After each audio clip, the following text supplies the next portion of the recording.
இங்கே பாருங்க, இந்த வள்ளியம்மா இருந்த இடத்துலேருந்து ஃபோட்டோ எடுத்துக்கலாம் வந்து.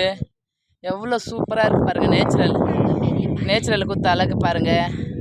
கீழே தேர் தெரியுது, கோயில் தெரியுது, அந்த என்ன குளம் தெரியுது. இது மாதிரி நேச்சுரல் அழகை நம்ம எங்கே ரசிக்க முடியாது. இங்கே பாருங்கள், எங்கள் அண்ணன் பொண்ணு ஆசினி வந்திருக்கா. இந்த நேச்சுரலான இடத்த தவற விட்டாதீங்க. வந்து நீங்கள் முருகனை தரிசனம் பண்ணிக்கிட்டு இப்படியே வந்து வள்ளியம்மா இருந்த இடத்த வந்து பார்த்துக்கோங்க. எங்கள் அப்பா ஆடு மேய்ச்ச இடம் கூட இதுதானா.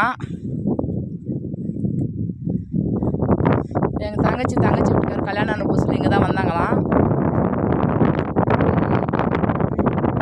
வானப்பா, நேச்சுரல் இந்த இடம் பாருங்கள். அவ்வளோ அழகாக இயற்கை கொடுத்த அழகு அவ்வளோ செம்மையாக இருக்குது. சொர்க்கமே என்றாலும் வள்ளிமலை போல வருமா. கல்யாணம் ஆன புதுசில் இந்த இளஞ்சோடி வந்தது. அப்போதுக்கு இப்போ 20 வருஷம் விட்டு வந்திருக்கோம் பாருங்கள் வள்ளியம்மா இடத்துக்கு. வள்ளியம்மா முருகன் வந்திருக்கா அன்னி வடிவிலே. நேச்சுரல்னா இதுதாங்க. போ நீ, சூப்பரான நேச்சுரல்.